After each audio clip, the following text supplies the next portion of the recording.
Good evening and welcome to the Quiet Library. Tonight, we'll travel to a place unlike any we have visited before. Not a great empire, not a bustling port, not a city carved into mountains or built beside the sea. Instead, we are journeying to a place devoted to something quieter, learning. For centuries, people traveled thousands of miles to reach this remarkable place. Some crossed the Himalayan mountains, others sailed across tropical seas. Many walked for months along dusty roads, carrying little more than a robe, a bundle of handwritten manuscripts, and an unending curiosity about the world. Tonight, we are visiting Nalanda. The year is 700 AD. In northern India, the first light of dawn spreads gently across the plains of the kingdom of Magadha. The air is warm, but still cool enough to carry the sweet scent of flowering jasmine, fresh earth, and mango trees heavy with fruit. A gentle mist rests over quiet ponds where lotus flowers have only just begun to open. Birdsong fills the morning. Peacocks call in the distance. Parrots flash brilliant green through the branches before disappearing into the forest once again.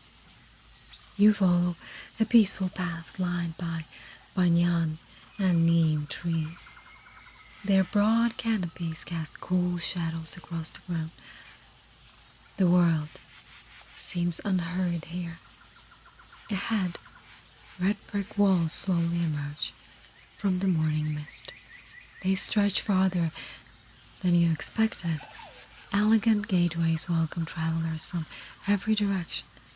Beyond them, you catch glimpses of quiet courtyards, temple towers, gardens, and long rows of buildings where thousands of students live and study together. This is Nalanda, Nalanda Mahavira. For hundreds of years, it has been one of the greatest centers of learning on earth. By this time, more than 8,000 to 10,000 students and around 1,000 to 2,000 teachers are believed to have lived and studied here. According to accounts by travelers, such as the Chinese monk Guanzhang, while the exact number are uncertain, it's an extraordinary scale. But numbers alone tell only a small part of the story. What makes Nalanda remarkable is not simply how people came here. It is who they were.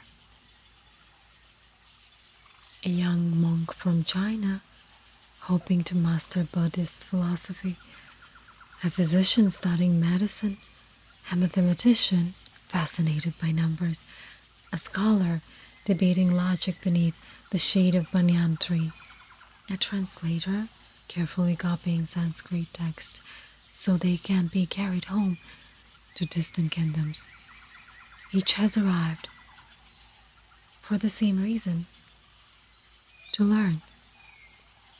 As you pass through the entrance, no one asks where you were born, only what you hope to understand. Students move quietly between buildings carrying bundles of palm leaf manuscripts tied together with silk cords. Some walk alone, reading as they go. Others pause beneath trees where lively discussions have already begun. But there is no rush. There is no shouting. No crowded marketplace. Only the gentle rhythm of people thinking together. You soon realize something extraordinary.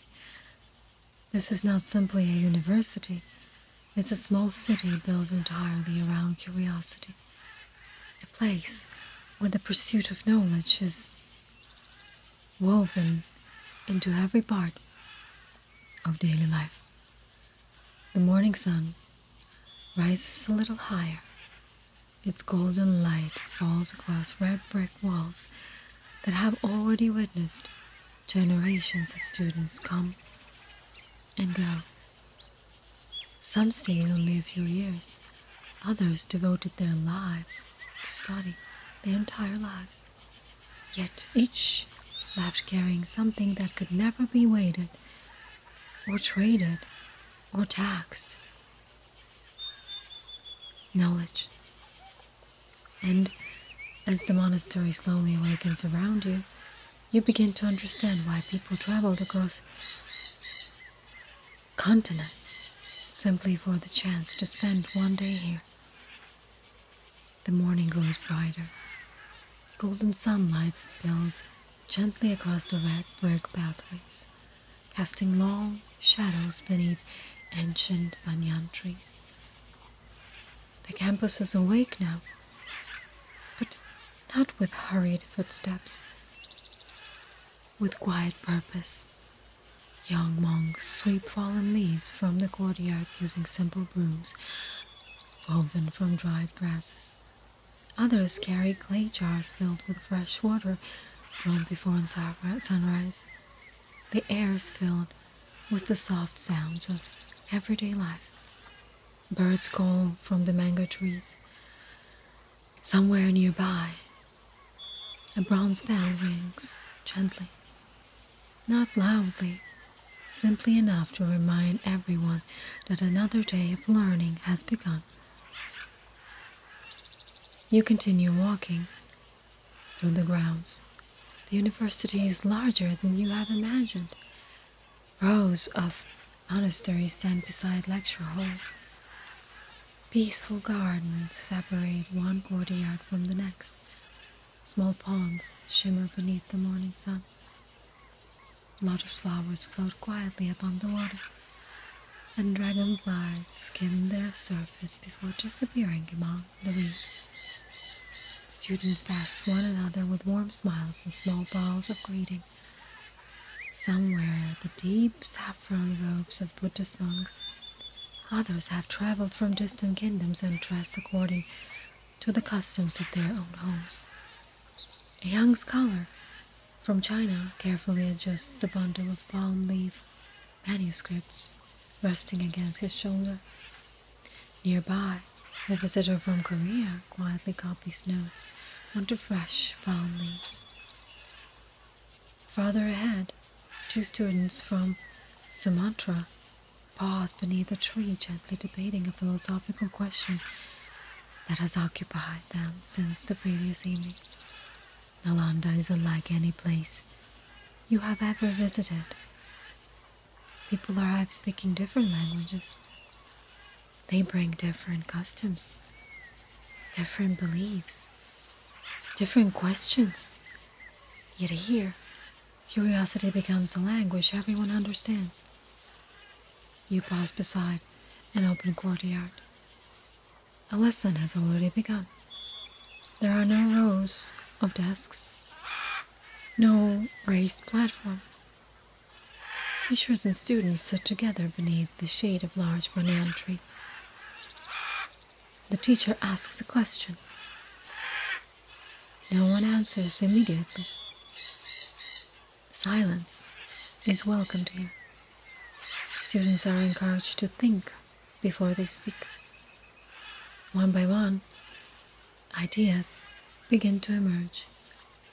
Not arguments, conversations. Questions often matter more than quick answers. At Nalanda, learning is not simply remembering facts. It is learning how to think. As you continue your walk, you notice something else. No one studies only one subject. A student who spends the morning discussing Buddhist philosophy may devote the afternoon to astronomy. Another studies grammar, medicine, logic, or mathematics. Some learn Sanskrit, others study the art of translation, carefully carrying ideas from one language to another. Knowledge is not divided into separate worlds here. Everything connects.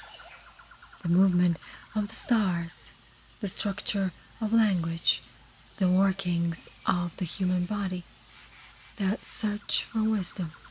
Each helps illuminate the other. The scent of breakfast begins drifting through the campus. Warm rice, lentils seasoned with ginger, fresh fruit gathered from nearby orchards. Simple food, prepared with care. Students gather quietly beneath shaded verandas. Some continue reading while they eat. Others laugh softly with friends they have not seen since yesterday's lessons ended. Looking around, it becomes clear that Nalanda is more than a university. It is a community, a place where people from across Asia do not simply share knowledge. They share meals, friendships, questions, and the hope that understanding the world begins with understanding one another. The morning is still young, and somewhere beyond the next courtyard, thousands upon thousands of handwritten manuscripts wait patiently, their pages filled with ideas that have traveled farther than almost anyone who reads them. As the morning continues, you follow a shaded stone path toward one of the quietest parts of Nalanda. The voices behind you grow softer. The sound of debate fades into the distance. Even the birds seem to sing more gently here. A group of students waits patiently outside a long brick building. Some carry bundles of palm leaf manuscripts tied together. Others hold only a small writing board and a sharpened reed pen. No one appears impatient. Knowledge has taught them one lesson before all others. Some things cannot be hurried. You step inside. The room is pleasantly cool. Thick brick walls protect the manuscripts from the afternoon heat. Rows of wooden shelves stretch along the walls, and upon them rest hundreds, thousands of carefully wrapped bundles. Each contains a handwritten manuscript. Unlike modern books, these are not made of paper. Most are created from dried palm leaves. Each leaf has been carefully trimmed, polished, and inscribed with delicate Sanskrit, using a sharp metal stylus.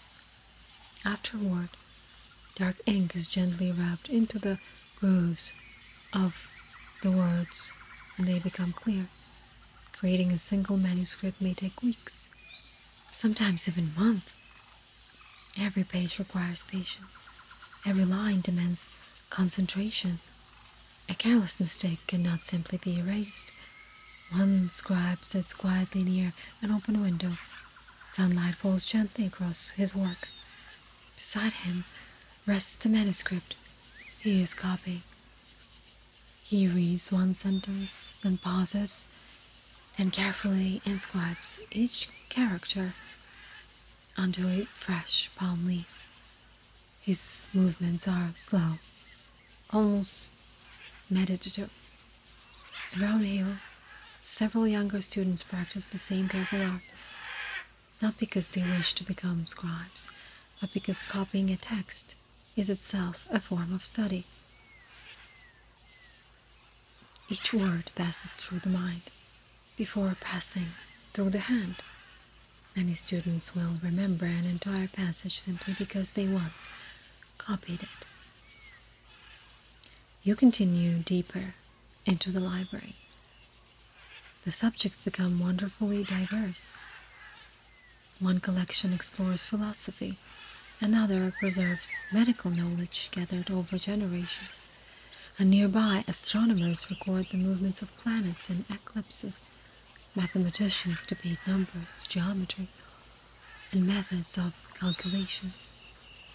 Elsewhere, grammarians study the structure of language itself. There is poetry, there is logic, ethics, law, even discussions about agriculture and architecture and the natural world. Nalanda does not ask whether one subject is more important than the other. It assumes that all knowledge, when pursued with honesty, helps us better understand the world. A young monk from China gently bows before an elderly teacher. Together, they compare two manuscripts lying open before them, one written in Sanskrit, the other in Chinese. Patiently, word by word, they search for the translation that best captures not only the meaning, but the spirit of the text. Their work may continue for months, perhaps years. When they are finished, those ideas will travel thousands of miles to new readers who may never set foot in India. Knowledge moves quietly, not with armies, not with conquest, but one careful page at a time. You pause for a moment, looking around. You realize that this room holds something more valuable than gold. Every shelf contains centuries of human curiosity, questions asked by people long gone, answers carefully recorded, so that strangers born hundreds of years later might continue the conversation. The room remains almost silent. Only the gentle turning of palm leaves, the scratching of a stylus, and the occasional whisper between teacher and student break the stillness. It is not the silence of emptiness, however. It is the silence of thousands of minds thinking together in unison. The sun has climbed higher now. Warm light spills gently across the courtyards, turning the red brick walls a deep shade of amber. Lessons have ended for the morning. Small groups of students wander beneath the banyan trees. Some continue their discussions. Others simply enjoy the shade before the afternoon begins. You find a quiet place beside a lotus pond. Its still water reflects drifting white clouds. Dragonflies skim across the surface. Nearby, several turtles rest on warm stones at the edge of the water. One by one, students begin gathering beneath the trees. Their conversations are wonderfully varied. One group debates whether compassion can be taught, or whether it must grow naturally within the heart. Another compares different methods of calculating the movements of the stars.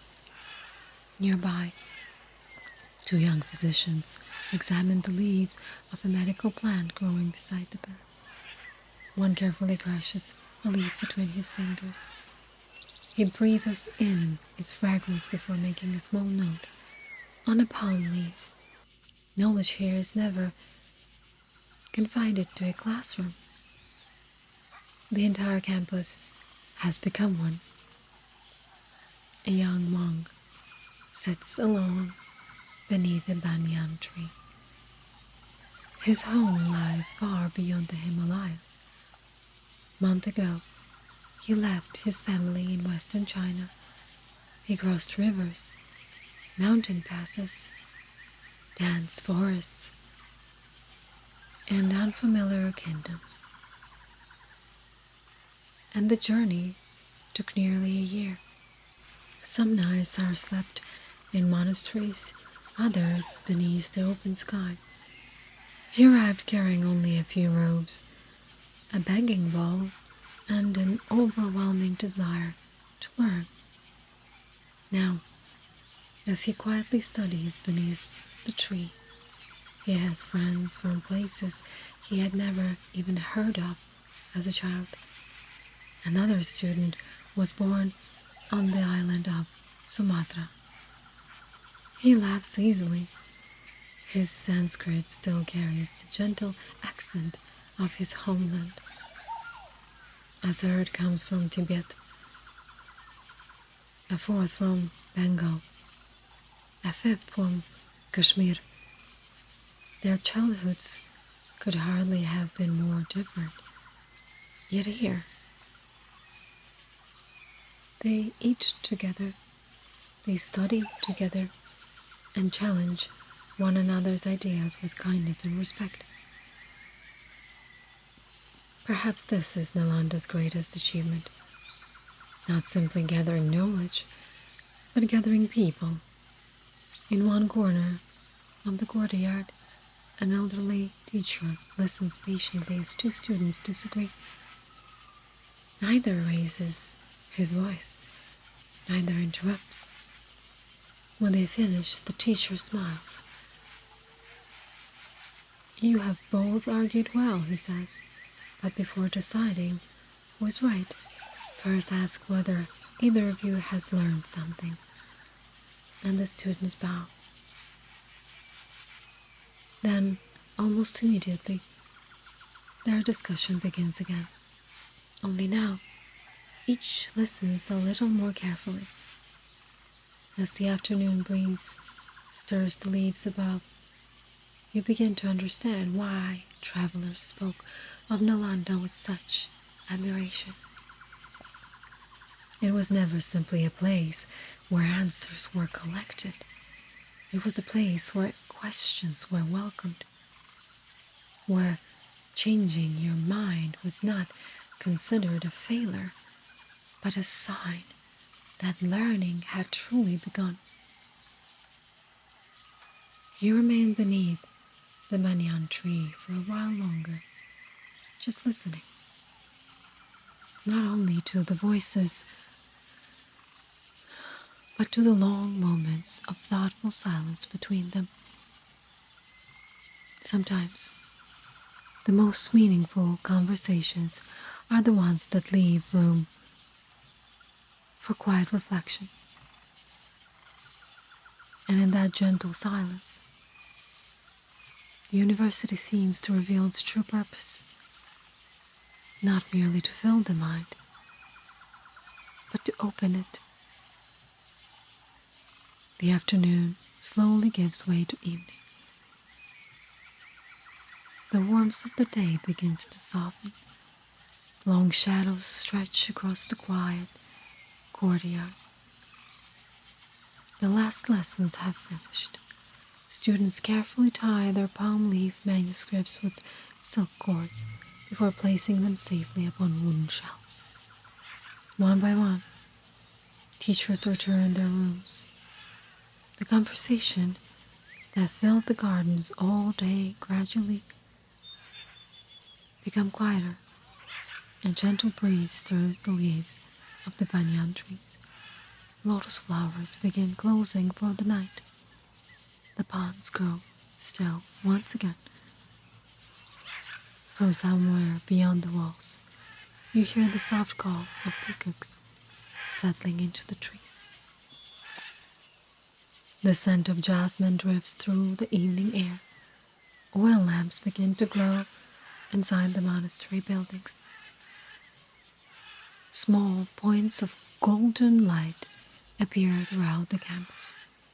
Some students continue reading by lamplight, Others gather for a simple evening meal of fresh fruit or rice and warm bread shared among friends. A young scholar from China carefully rolls up the notes he has written that day. Nearby, a student from Tibet smiles as he finishes a long conversation with a friend from Bengal. Tomorrow they will continue debating the same question. There is no urgency. Learning is understood as the work of a lifetime. You take one final walk through the peaceful grounds. The pathways are almost empty now. The library stands quietly beneath the evening sky. Its shelves hold thousands of manuscripts, each one carrying the thoughts of someone who hoped their ideas might help future generations understand the world a little better. Perhaps that is Nalanda's greatest gift. It reminds us that knowledge is never truly owned. It is shared, given freely from one generation to the next. Teacher to student, friend to friend, parent to child. As darkness gently settles over the gardens, you pause beneath the old banyan tree where so many conversations began. The campus has grown wonderfully still. Tomorrow morning, the bells will ring again. Students will once again gather beneath these trees. Questions will be asked. Ideas will be exchanged. And the quiet pursuit of wisdom will continue. Thank you for spending the peaceful day at Nalanda. The library will always be here. Another volume will always be waiting for you. Until then, may your curiosity never fade. May your heart always find peace. And may every journey through history leave you a little wiser than before. Sleep well, and good night.